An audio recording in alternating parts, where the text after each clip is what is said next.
obviously, a very big congratulations. 3 Grammys is just unbelievable. It is pretty unbelievable. And unbelievable that, like, you know, a couple of days ago you were sort of in LA with Prince, with all those people, and now you're here in Enmore. Just for contrast, only 3.5 days ago I was on a flight from Delhi, India to Tokyo, Japan with gastroenteritis, throwing up in the toilet, shivering uncontrollably and wondering, was I going to get there? I didn't get into making music for all the hoopla, so if anything, I sometimes feel like a curious bystander at a lot of these big things that have happened, kind of going, not kind of, you know, perhaps, you know, really excited a lot of the time, but often kind of more in a headspace of going, oh wow, okay, cool, so that's what this is like. But I do remember being instantly struck by the sample from Louis Boniface's song Seville that started it. It doesn't happen all that often, but some of the strongest songs I feel I've been lucky to be kind of able to write have been facilitated by, you know, a major starting point from a sample, and I kind of do remember that feeling of being so drawn to a certain quality, whether textural or the hypnotic quality to the looping aspect of it, that, and you know, as in that case too, it instantly prompted a response, the first line of the lyric. So it was like a song has started. So it's very easy to start creating bad ideas, bad lyrics, things you've heard before, easy options, and to a certain extent, you know, trying to do something that hopefully has some creative merit on some levels, very much about just how hard you are on yourself, how much the parrot on your shoulder can convince you to go, hang on, that's not a good lyric, or that's easy, or that's an obvious rhyme, or there's a better way to say this, or or you know, that hook's not strong enough or something, or you know, things like that. So yeah, and that's when it starts to become a little bit more like work. Yeah, and it's not just kind of some, I don't know, nebulous flow that, you know, you're an artist. Because there was an article I took note of in a magazine for a festival we did in Seattle, where the tack this writer had taken was that they'd gotten a very prominent musicologist from America to come in and kind of evaluate why this song was so overwhelmingly popular. And clearly the writer just kind of was like, I need someone to just prove that this song is so shit, you know. And the musicologist went through just going, no, the second I heard it, I knew exactly where it was going. I knew the twist, I knew the chorus. Nothing remarkable about this song, harmonically, melodically, production-wise. I have no idea why it's so popular. It's shit. I love that. That was one of my favourite articles. So 50% of the song is credited to Louis Boniface as a writer, 50% to me. So anyway, for this record from the start, I was like, look, if I'm going to sample something, I want to be honest about it, because that's what I do. So we'll clear the master recording and we'll clear the publishing. So in the case of the Louis Boniface song, it wasn't hard to find the record label who the copyrighted master recording eventually cycled down to, and we cleared that for a few $1,000s and a fairly hefty ongoing royalty for every master recording of my song sold. But yeah, from much seeking, we couldn't find a registration of Louis Boniface's song, Seville. So by the time the song came out, we hadn't been able to approach anybody about it, and we were sure someone was going to come along. What ended up happening was another very big publishing label came along and went, kind of, make this a short story, played us off against each other, because Louis Boniface's estate and the publishing company that represents most of the rest of his material were all ready to clear the sample for 12.5% links. I initially kind of said to my managers basically, look, it's a significant part of the song, it prompted the song, I'm honest about that. I think it's worth 20% of the song, those 2 notes of guitar and, you know, the tempo and feel and aura that that guitar part has, which I thought was, for me, was kind of spot on. So yeah, they came back and I go, no, we're happy to quit for 12.5%. I'm like, great, 2 thumbs up, let's do it. We had a provisional kind of document ready to go. And then, as tends to happen when you have a hit and there's any kind of grey area, this big publishing company kind of came along and went, oh no, we think we own that. And what ended up happening was they could basically muscle the smaller publishing company into going, oh, maybe you do own it, but you know what? If you claim you own it, we'll just sue you saying we own it. So don't deal with Gotye, deal with us. Let us claim the ownership. We'll get way more on the song. So after many months of negotiations and me paying, and everybody probably paying, lawyers in the end who make, you know, they always get paid. Yeah.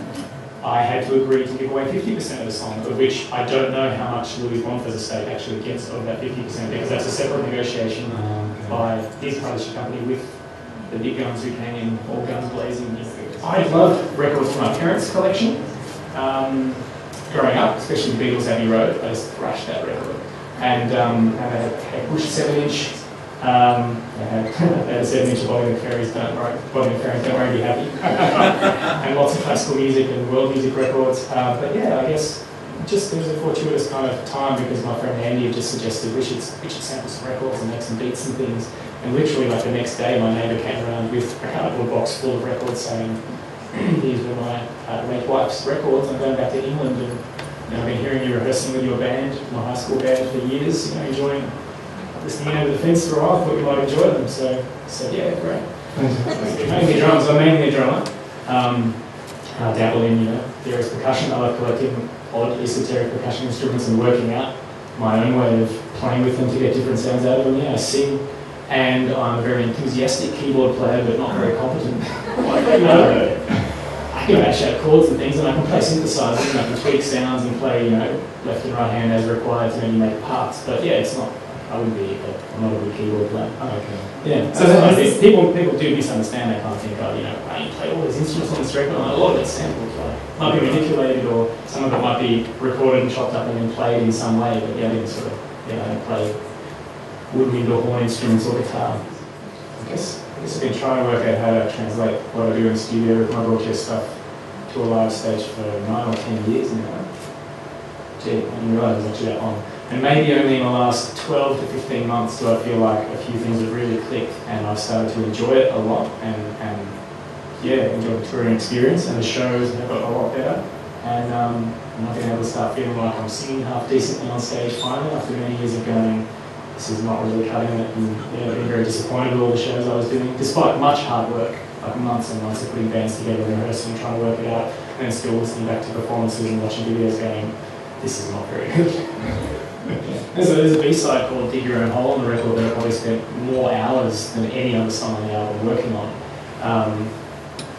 But finally, after many mixes with Francois Tizaz and much kind of trying to draw what I wanted out of it, I was able to kind of sit back and go, good, right, well it's finished. It's okay. It's not great. It's like, not that I lost sight of it, just that, in the end the best I could bring out of it was just to make an okay track. And it's kind of, sometimes that possibly felt more a bit debilitating to my, it was like a hump I had to get over, I think. And some of that led to actually writing some of the more direct, simpler tracks on the album, because that particular track, Dig Your Own Hole, has so many weird little micro hooks and layers in it. The whole project, software-wise, just started to get a bit out of control with too many effects and lines and all of it, trying to just get these distilling little aspects of production and stuff to do what in the end, I suppose I realised at the end it was just like, well, it's just not that strong as a song. Which, because of the way I write, being that, the writing and production and recording all kind of happen at the same time, sometimes it's hard to make them all work that set. Like I would have known had I, because this wouldn't have happened, I guess, but had I somehow written that song just for lyrics and chords, it just would have never happened, because that song has 2 chords in it. It's like a G going up to an A, back and forth for the whole song. So the only way to try and make that interesting is through production change-ups and lyrics and vocal change-ups and arrangement ideas. And sometimes that's something I find really spurs me on to make music, is like finding a very simple harmonic structure. And because of that limitation, because after only 1 or 2 bars of looping, say that sample with those 2 chords in it, it becomes ultra boring. You have to start putting other ideas in to try and shift things up. So sometimes that's it. That's a good challenge to actually make the production have to define the song. Mm-hmm. One of the things I find sometimes frustrating about mixing in general, and yes, definitely not with Francois specifically, just mixing in general, is that you can go 1 step forward, and you can definitely go 2 steps back at the same time. So like, wow, the drums, sound really, really tight now, really punchy. That's great. But the vibe is somehow really wrong now between how those horns and bass and the drums now work together. So it's actually lost a good thing that the more maybe lo-fi mix I've done had. Trying to work out how to then kind of keep those aspects, but also make things that I'm not able to do myself at home better. That's kind of Frank's challenge, which he takes to with gusto. And that's to enjoy me kind of going, let's mix it again. Yeah, well, I got a lot of energy from the feeling that you could do things just completely by yourself. I was really into the idea. It was total DIY. I think maybe as a teenager I'd spent enough time just kind of drifting about, just assuming that if you were someone who was interested in trying to make records and you made a track at your local studio or something, and you put it on a physical item, on a tape or a disc, that then the only thing then to do was to get signed. And nobody ever really told me that directly, and I wasn't as a teenager or anything with my high school band ever actively like going to seminars or trying to go to music management meetings. I just, I don't know, we sent stuff to Fox FM once. My high school band once won Fox FM's like, you know, local battle of the bands. They played like 20 seconds of 3 local band songs, and the audience voted that our song was the one they wanted that night. Yeah. Fox FM never called us. So I finally agreed in 2 weeks downtime between an American and European tour last year to meet with the mayor of Bruges, because my dad had also set up 2 huge family reunions with my mum's side of the family and my dad's side of the family. It was going to be great. It was going to meet all this family who'd come out of the woodwork and who were possibly overcoming some of their differences and not talking to each other much, and we were all going to get together, 2 different parties. And then on another day I was going to go to Bruges and meet the mayor, and I don't know, he wanted to give me a chocolate key to see this. But as it turned out, I got really sick. Like, it happens a lot. You come off tour and your body goes, oh good, we've been high strung for the last 4 months. Now it's time to go get a really bad flu for 2 weeks. So I spent like 9 days in bed in a small rental house on the seaside in Belgium with my dad, kind of tending to me, making me hot soup and stuff. I'm going to 2 family reunions without me and having to call the mayor of Bruges and say, look, he can't go. And the funny thing is that Belgian newspapers the next day reported, on one hand, Gotye cancels mayor of Bruges visit, and others reported that I met the mayor of Bruges. So yeah, at one point I just kind of was so struck by the range of people covering and parodying the song in the film clip that I thought, oh, this is too good an opportunity. It was great. It was August or something last year, and I went, this is fantastic. I think I've just been handed on like a golden platter a chance to do something no one's had a chance to do before, which is remix hundreds of versions of my song. So yeah, I downloaded like 300 plus YouTube videos and edited it. Yeah. No, it's all been free. It's just on my YouTube channel. Yeah, in fact, I mean, I didn't want to monetize the video either because that would imply that I should then obviously owe some of the potential monetization of it to hundreds of people, so that wasn't going to be feasible to organise. So I just wanted to do it as a creative thing, and it was super fun. I'd love to do more of it. Yeah, so I really enjoy some of those interpretations. Yeah, I had so much fun making that. Like, I mean, it felt like I got to know some of these people in these video clips. So I've ended up getting to know some of these people, like everybody who was in the clip, even in the most minute way. I sent them a YouTube message through their YouTube account and tried to find them on Twitter to send them a direct message. And a lot of people wrote me back. In fact, the day that I put that video on YouTube, and it was a lot of fun for me too, because so many people in the media wrote about that and reblogged it instantly that it got 3 million views in a day. Yeah. It was easily the most, quickly watched and disseminated thing I'd ever done. So that was really exciting to kind of feel like I actually, people ask me, were you just watching the views on somebody tick over to the millions? I'm like, no, I've never done that. But for somebody's mashup I did, I was really excited to get people like really getting into this. But the day, like literally 5 minutes after I posted it on YouTube, Barry Harrell, who's a guy who, who's kind of a star of the video in a way, who put himself online doing an instructional version of somebody, who I kind of use as my guide through this mashup. He wrote me back just going, dude, this is so amazing, it's my birthday today. You give me the best birthday present ever, making me like this lovable character in your mashup. And we've struck up a correspondence, and I met him at the show in Orlando. He came to see it, and he brought me the t-shirt that he wears. He brought me a version of the t-shirt he wears in the photos of me and Barry in the same t-shirt. So there's been even more great cycles afterwards. I've met probably about 20 people that are in that mashup in Poland, America, UK, here in Australia, Singapore the other day. The girl who plays harp in the video was there at Singapore Langley Festival. So it's been a beautiful thing to connect with all these people and musicians. Yeah, it's good. Can you remember? Can you give us your perspective? Is it still crystal clear or just a blur on the moment that Prince said, what do you recall of that moment and anything immediately after that? I can't remember. Did he actually say my name and Kimber's name, or did he just read the song out? I think he just read the song out. I mainly just remember the fact that what he did say then was preceded by, oh, I love this song.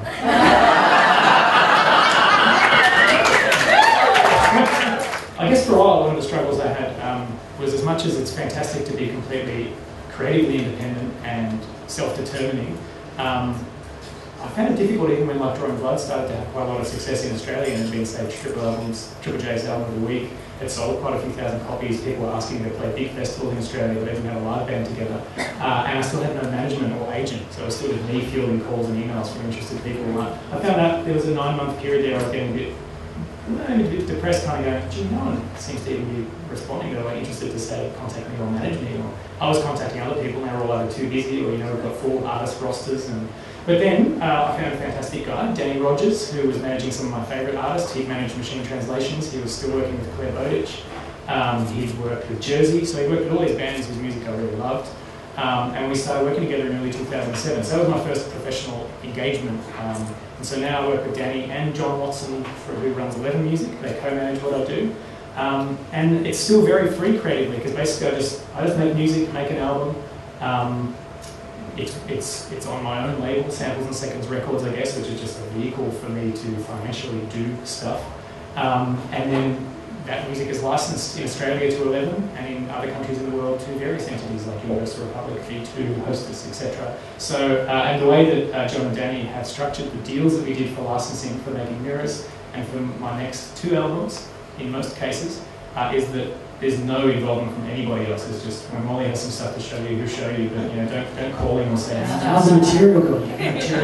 I'm sure the A&R guys at my label are really doing that, like new tracks. But there's no obligation to have anyone else's creative involvement. So, so partly that's the result of having done licensing deals rather than doing a recording deal. And the fact that I was lucky enough to have some savings behind me from my previous independent success to not have to get somebody else to front the cash to mix my new record. I could make the record and finish it and do all the artwork and even manufacture a few thousand copies if I wanted to, say, send to people internationally before. Without any obligation to somebody to be paying for that for me. So that's been, I guess, the really positive end result of slowly having this momentum through Boardface and Like Drawing Blood doing well completely independently. Yeah. I've started making mirrors. I had some tracks floating around from even Boardface sort of times and considered trying to revive them, but then I wasn't into it. And I'm the same here with a lot of the instrumentals, and maybe even the ones I thought were really promising. I thought, should I open up those projects? But I'm actually much more keen to go put those folders of samples and projects away and let's just start from scratch. I remember being very excited when Richard Kingsmill played a song called Out Here in the Cold on his show 2003. Because I was downstairs working on music in my bedroom, and my friends called me upstairs to kind of, dude, you're on Triple J, you're on Triple J. And we all stood around in the lounge rooms going, we'd all heard the track before, of course. It's coming out of the radio. So that was pretty exciting. I don't remember a specific sort of time seeing my video clip as much, having a moment like that, but that was pretty cool with my friends in our share house. Go to 2SER.com if you're not already a subscriber. Have a look around. We do lots of great things, including this, and Collarbones are live tomorrow in the Loft Bar behind 2SER, and that's another free thing we put on. So come along and check out a live band, and it's also broadcast live. And thanks again for coming.